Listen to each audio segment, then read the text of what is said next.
Hello everybody, my name is Neostrike, and welcome back to Daring Do and the Marked Thief of Marapore. Chapter 4. The Get On In. It didn't take Daring Do long to trot, fly, and gallop her way through the winding forest toward the Appalachian Trail. It was a perilous trek fraught on with the steep cliffs and rushing rivers, but surges of adrenaline brought on by the promise of a new adventure had propelled her for the last several hours. A massive old tree with a trunk as wide as a canoe came into view in the distance. Daring rarely relied on landmarks after the wandering tree incident, but she really didn't need to. Her sense of direction was impeccable. In fact, her cutie mark was a green and gold compass rose. But this specific tree meant that she was about halfway to Mount Vehoovius and the Tri-Corner villages. Her map confirmed it. The air was beginning to chill, and the sky had turned to a dusky gray, exposing a canopy of pinprick stars and a low, glowing moon. The cacophony of crickets and furry scavengers rustling through the brush grew louder as the night came to life. Daring surveyed her options. She could keep heading south and arrive by sunrise, or she could take shelter for the night. After her long stint on Captain Pony's ship and her swift exit from the cottage, she was finally beginning to feel the weight of exhaustion. Whenever Daring Do could barely flap her wings, she allowed herself a short rest period of trotting. With each step she took, the weariness pulling on her hooves reminded her of the cinder blocks that were once strapped to them by Equestria in an attempt to stop her from stealing the rings of Scorchero. She had to face the facts. The pony needed rest. The surrounding trees provided adequate cover to make camp, but the cold crook of a trunk seemed less inviting than the prospect of a soft bed made up in white cotton linens. Daring Do shivered and carried on through the darkness foliage. Just a little bit further, she thought. I will not surrender to something as silly as sleep. Soon enough, a plume of smoke could be seen puffing out of the chimney of a barn about a mile away. Daring Do picked up her pace to reach the front door. The Get On In was a little barn and breakfast, run by a crusty old unicorn mare named Mrs. Trotsworth. The stout patroness kept a cozy complex with 10 individual barns. They were available to rent for a small nightly fee and included a hearty meal or two. Daring's mouth began to water at the thought of a scrumptious carrot and apple stew she'd devoured the last time she'd stopped in. The best part of the place was that Mrs. Trotsworth never asked any questions about who a pony was or where she was headed. The less said, the better, just the way Daring Do liked it. That way, no pony could get into trouble for knowing too much. An adventurer never knew who was on her tail. Daring knew that going against Equestria and Dr. Caballero made her a target.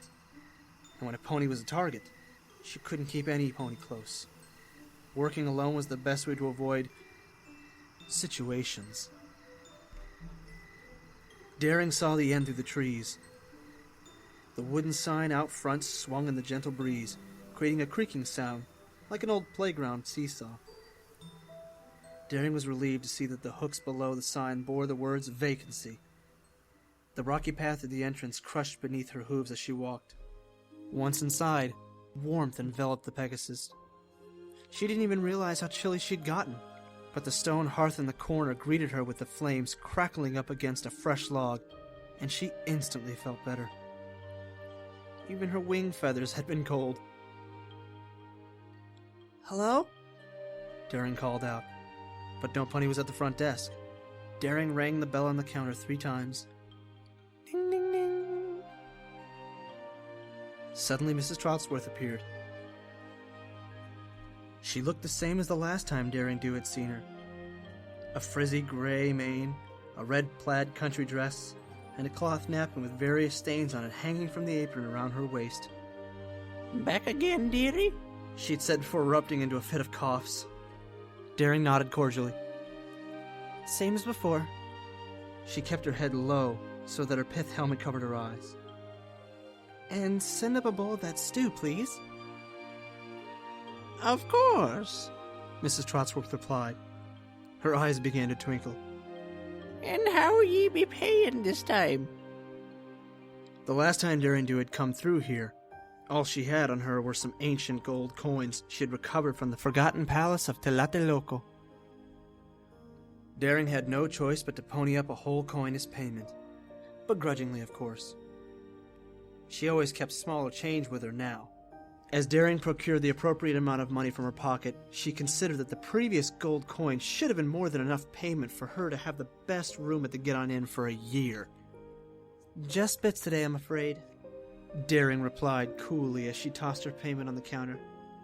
The coins landed with a loud clank, and Mrs. Trotsworth's expression morphed into a scowl. "Very well, then." She gathered the coins and dropped them into the nearby empty register. The old mare busied herself putting around behind the counter, scribbling something down on a ledger and coughing. Mrs. Trotsworth snatched a rusty key from the hook labeled number 8. "Our best room," she said, like she was doing Daring a huge favor. Daring took note that all the keys were currently present on their hooks, except hers and the one room number 3. She seriously doubted that all the guests were out and about this time of night, which could only mean that there were no guests. Usually the place was packed to full capacity. "Slow week?" Daring pointed her hoof on the wall. Mrs. Trotsworth grunted. "Same as any other lately. Business just ain't the same since all the robbers down south. Nobody wants to visit the Tri-Corner villages anymore." Mrs. Trotsworth pulled out a stack of fresh towels that were looking a bit worse for wear and slid them toward Daring. "Most of the customers used to be tourists on their way to Marapore, Lusitano, or even Ponypeii. I'm the closest lodging in the region. But now, nothing." She stared out the window wistfully, as if she were gazing back to the better days. "Robberies?" Daring echoed. She hadn't heard about any robberies, but the mysterious visitor had mentioned Marapore. Maybe that's what he was so worried about. "It's terrible, isn't it?" Mrs. Trotsworth sighed, back from her trance. "In fact, you're the only guests I've had tonight." "But what about room number 3? Daring gestured to the missing key. Mrs. Trotsworth shook her head in dismay. "A few hours back, a stallion came in wanting a room. He insisted on room 3.